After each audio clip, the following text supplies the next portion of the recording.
the NHL will never come out and ban fighting. We know that. Deep down, we as hockey fans know fighting is part of hockey. But it's becoming a decreasing part of hockey. So here we got the games played. The amount of fights in those games and the amount of fights per game. And then the amount of games with fights. The reason for the differentiation is simple. You might get into a game where there's 3 or 4 fights, and that'll skew the numbers for the night. This shows how many games actually had fights in them. So back in 2000, 2001, you got 684 fights in 1,230 games. There's 0.56 fights per game, or 38% of games had fights. So you had more games where there were multiple fights in a game. You get all excited. 2017-18, there's 1,271 games. There's 280 fights this year. 0.22 fights per game. Or 17% of hockey games this year had fights in them. That's down from 24 last year, 23, 26, 29, 36, 34, 37, 41, 40, 38, 31, 29. 05, 06. That's a year after the year lost with the lockout. Fighting was at a low. But before the lockout, 41%, 37, 42, 38. So the numbers before here are pretty consistent, and then something changed in 13-14. So the year of the last lockout, so that's 12-13, where they only had 720 games, you still had 36% of games with fights in them. But the number's been steadily dropping since. Why? The game's getting faster. There's not room for your enforcers. So let's take a look at it from top to bottom here. Nazarov led the way for fights in 2000-2001. An answer to Ken Russian's fight. Absolutely, in the NHL they can. Pierre Worrell led the second year on this board with 33. So Nazarov 27, followed by Lowe 23, Barnaby 22, and Odgers with 20. Worrell 33, Nazarov 31, Shelley with 28, and there were 5 with 20 plus. Then the year after, Shelley with 27, Nazarov 21, and Reed Lowe with 20. So these are your pure enforcers. Jody, Shelley, Reed Lowe, just enforcers. Andre Nazarov, just an enforcer. Peter Worrell, same thing. 03-04, Christoph Oliwa, 31. Shelley, 30. Neal, 24. And there were 6 with 20 or more fights. Coming out of the lockout, it changed. Brian McGrattan led the way with 19. Then Peros, 18. And Colton Orr and Derek Bugard tied with 16.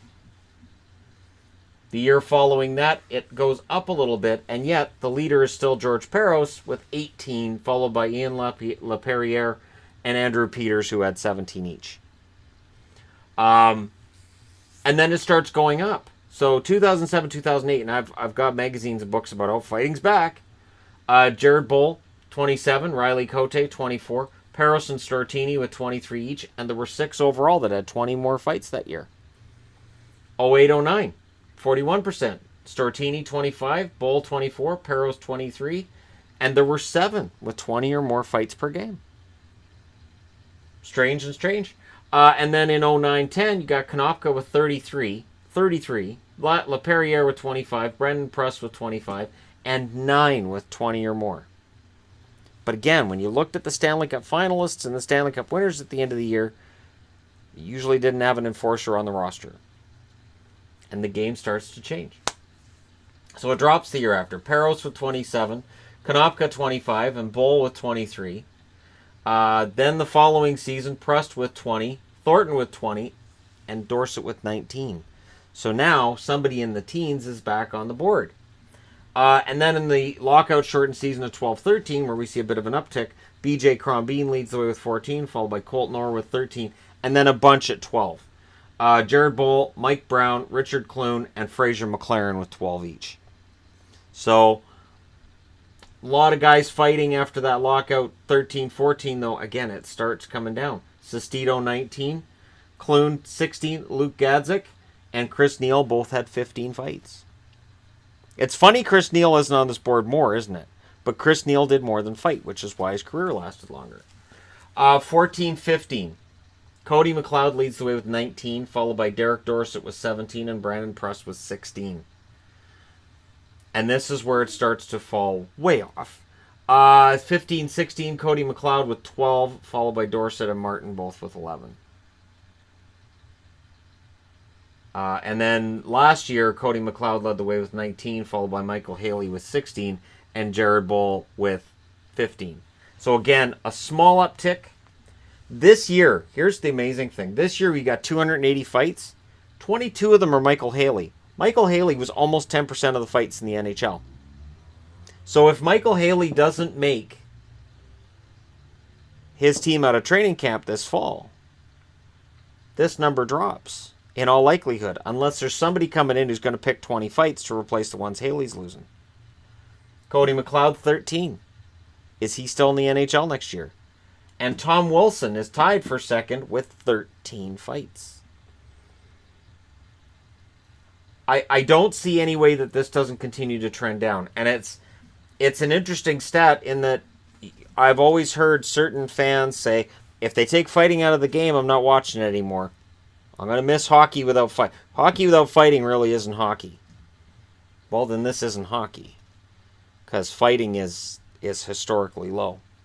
And I don't see it reversing. And when you look at the enforcers are guys who need to be able to play more minutes, like Wilson. Or they're not going to last. They're going to be seen as a defensive liability. They're going to be seen as somebody that's eating up a roster spot that would be better suited to one of these young kids coming up. Part of this, too, is the league getting a lot younger. So as the league gets younger and faster, your enforcers are even more of a liability than they were before.